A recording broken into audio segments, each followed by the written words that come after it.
Alain Robert. Personnage ô combien mystérieux et intrigant. On a tout entendu sur lui. Athlète surdoué, dieu du stade, héros mythique, dangereux, irresponsable ou tout simplement encore fou allié. Mais au-delà de ses préjugés, quelles sont les forces qui le poussent à réaliser de tels projets? Et finalement, que pourrait-il apprendre à chacun d'entre nous concernant les mécanismes d'auto-guérison?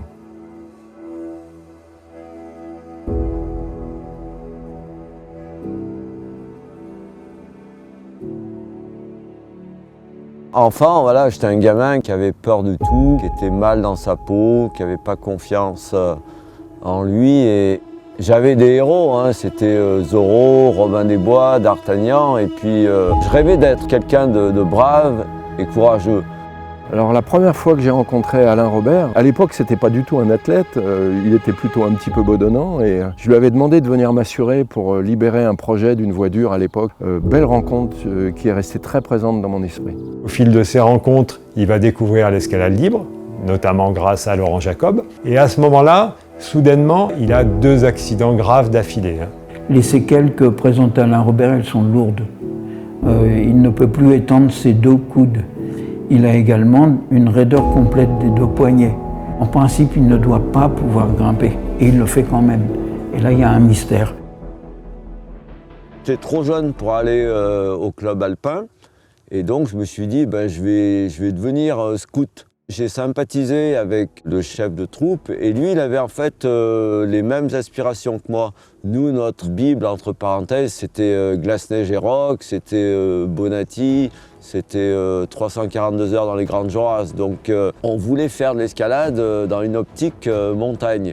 Ce qui m'a intéressé, c'est le côté aventurier. L'idée que chaque journée, c'était peut-être la dernière. Quand j'ai commencé à faire de l'escalade, c'était dans le but de faire de l'alpinisme. J'ai fait de l'alpinisme à peu près pendant 2 saisons. J'ai commencé tout de suite par des courses qui étaient considérées comme les courses les plus dures des Alpes, comme la face nord des Droites par exemple, que j'ai réalisée à l'âge de 17 ans. Et puis, à travers tout ce que j'avais lu sur ces voies qui étaient quand même mythiques, je suis resté un tout petit peu sur ma faim. Et j'ai décidé d'arrêter de faire de la montagne. Et là, j'ai rencontré un grimpeur de haut niveau qui s'appelle Laurent Jacob.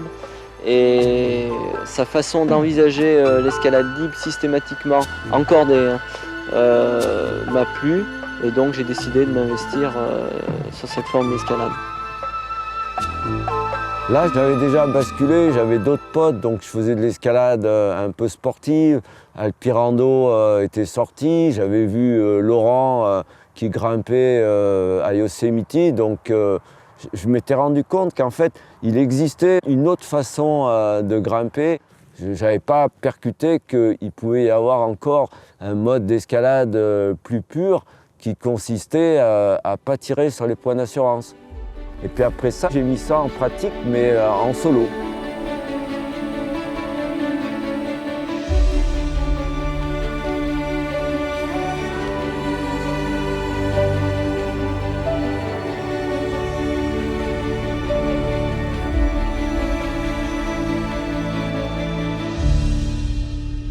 Le 28 septembre 1982, les pompiers ont amené Alain Robert allongé sur une civière, une vingtaine d'années. Il est dans le coma. Nous avons fait tout le bilan avec des radiographies démontrant une fracture du bassin et un fracas très important des 2 os de l'avant-bras. J'ai rencontré donc Gérard Howell et la première chose que je lui ai demandé, c'était quand est-ce que je pourrais regrimper.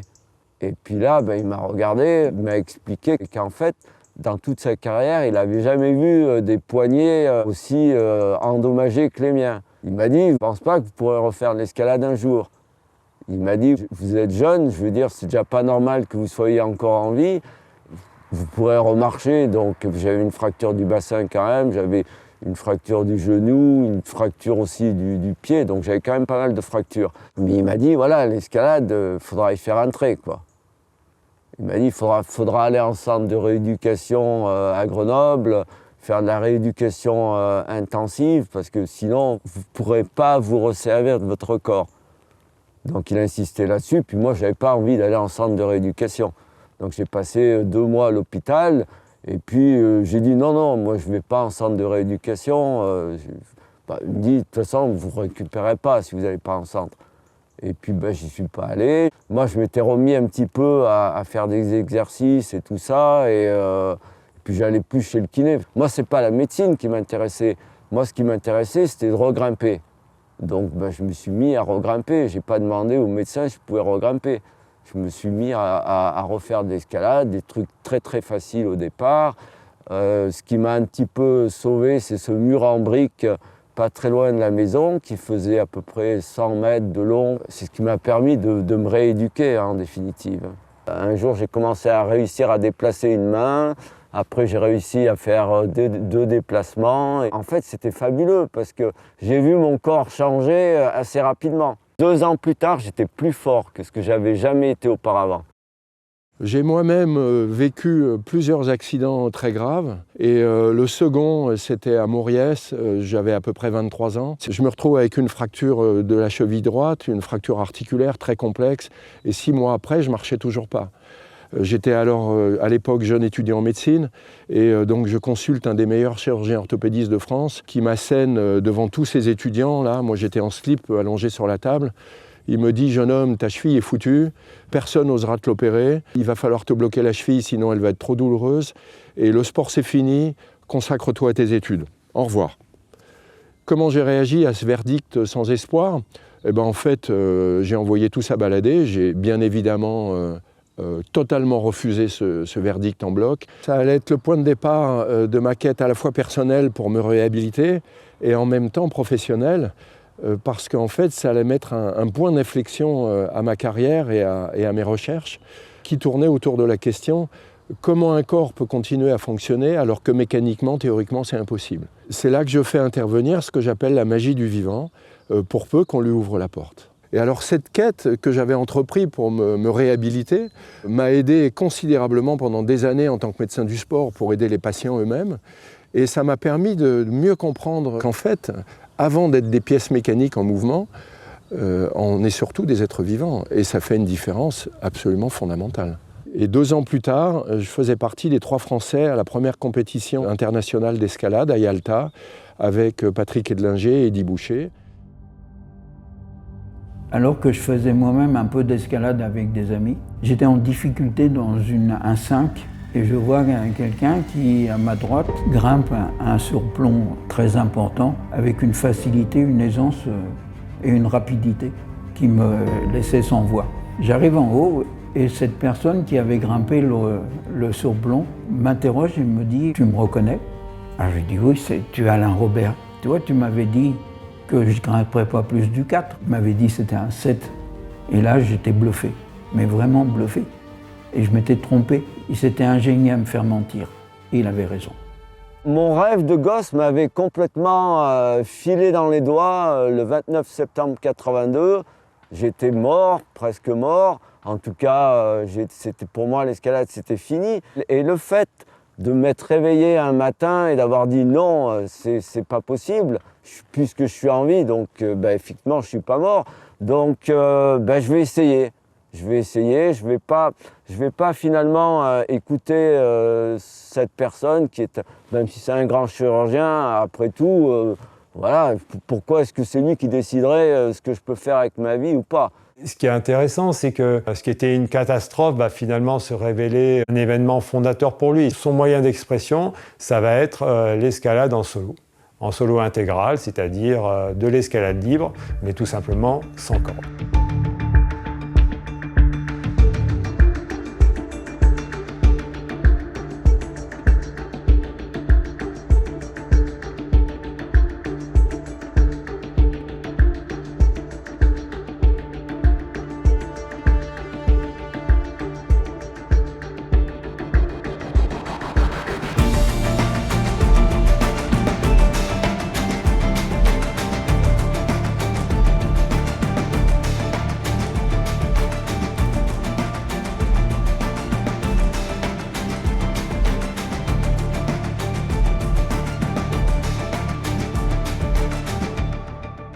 je me suis rendu compte qu'on pouvait sublimer la peur.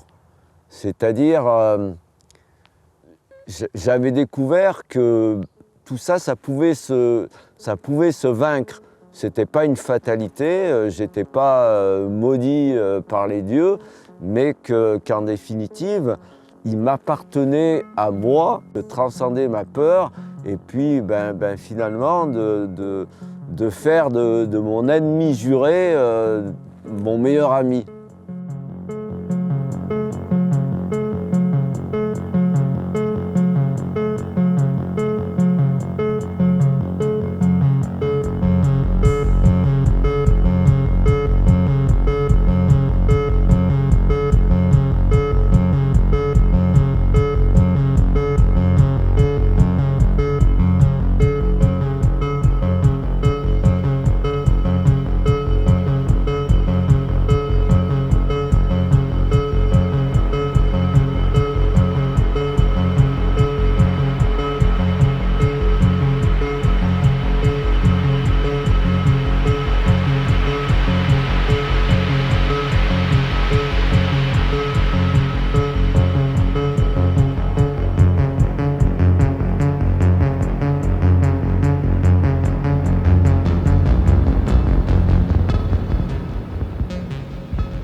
Le corps, il n'a pas réellement de limites. Les gens se fixent des limites. La médecine fixe des limites. Je veux dire, je m'émerveille aujourd'hui de voir comment le corps est capable de se régénérer, de se réparer.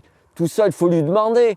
Il faut lui demander. Si tu lui demandes rien, ton corps, voilà, si tu décides de rester couché, tu restes couché. C'est pas comme ça que tu vas te réparer. Il y a beaucoup de gens qui disent « Oui, Alain Robert, finalement, c'est un fou qui a eu de la chance ». Mais en fait, non. Il a su développer des capacités physiques malgré ses handicaps et des capacités mentales insoupçonnées. Et finalement, la répétition de ces exploits qui nous amène nous-mêmes à nous interroger, mais quelle était la limite ? Moi, j'ai cru qu'à un moment, ma limite, c'était ça, et qu'il y a des choses que je ne pourrais pas faire. Mais en fait, non. Moi, je vous vends juste de vous écouter vous-même, d'écouter votre cœur, de vous poser la question de ce que vous voulez faire. Je me fais beaucoup quand même allumer. Il y a des gens, je leur dis, écoutez, vous avez tellement peur de mourir que ça, vivez dans un bunker, abonnez-vous à Disney Channel, et puis voilà. Et puis vous vivez dans le monde de Barbie, moi je vis dans un monde qui est dur. Est-ce qu'on peut mourir ? On peut mourir tous les jours de 50 000 façons. Hein. On peut faire un AVC, on peut faire un arrêt cardiaque, on peut avoir un accident de bagnole, on peut avoir un cancer, il y en a, je veux dire, il y en a une flopée. Donc, alors, est-ce qu'on arrête de vivre parce que justement on est mortel ? En dehors du cas emblématique d'Alain, illustré avec l'épisode du Golden Gate et de nombreux autres exemples chez lui, notre histoire humaine regorge de milliers d'exemples de gens qui ont réalisé des choses totalement impensables, incroyables. Et tout se passe comme si, dans certaines circonstances encore peu acceptées, le protagoniste de l'histoire était comme habité par des forces, par un enjeu qu'il dépasse et les forces qu'il révèle.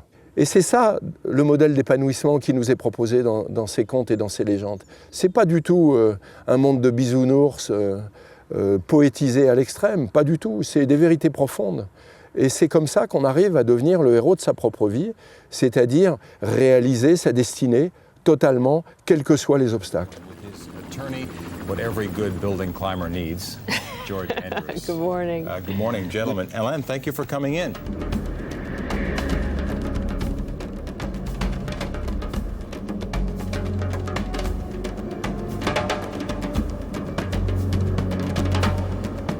C'est la même structure que la tour Sears à Chicago. Simplement, à l'époque où j'avais gravi la tour Areva, qui s'appelait Framatome, j'avais trouvé ça extrêmement difficile. Et la tour Sears, c'est 2 fois et demi la tour Areva.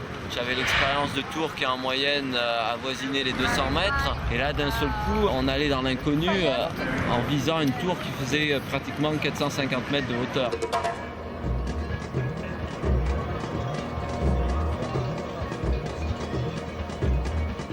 C'est ainsi que, basé sur l'étude des statistiques, les compagnies d'assurance sont allées jusqu'à proposer 60% d'invalidité à Alain Robert, avec ce qu'il faisait à côté.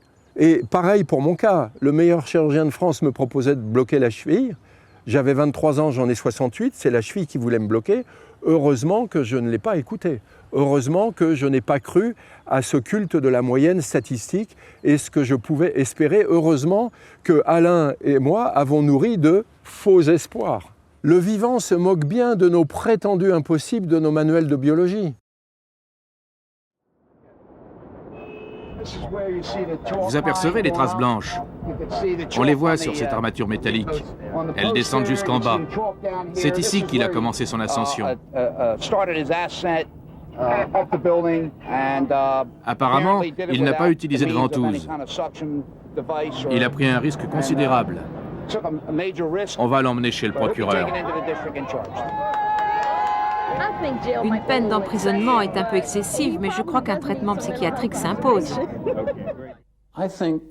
Je trouve les comportements de type E ou extrême particulièrement intéressants. Il faudrait que notre société les comprenne et cesse de les associer à la folie. Ce ne sont pas des actes de démence, bien au contraire. Ces prises de risques mettent en évidence l'une des forces fondamentales de l'espèce humaine. Le héros est un défricheur, un inventeur, un créateur, un développeur de nouvelles idées.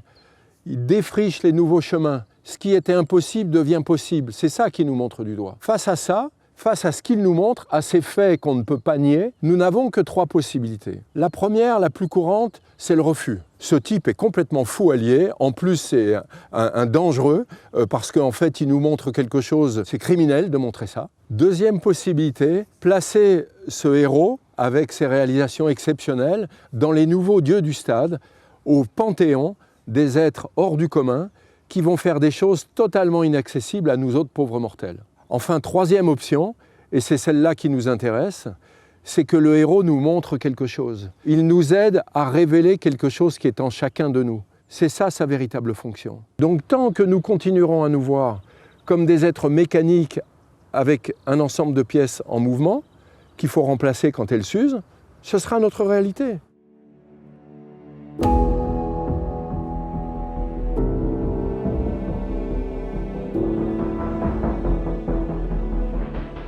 Il y a une vingtaine d'années environ, j'étais en Amazonie péruvienne et j'ai vécu une expérience extraordinaire.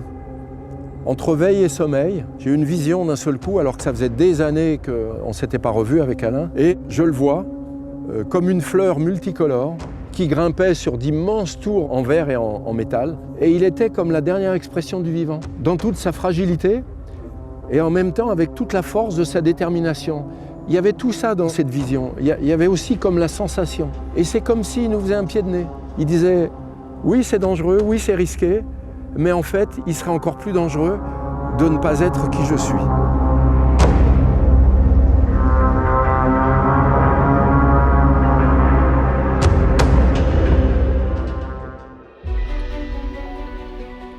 Pour moi, le message majeur de Alain, c'est d'une ironie extraordinaire. Personne n'ignore aujourd'hui qu'on parle sans arrêt d'être humain augmenté.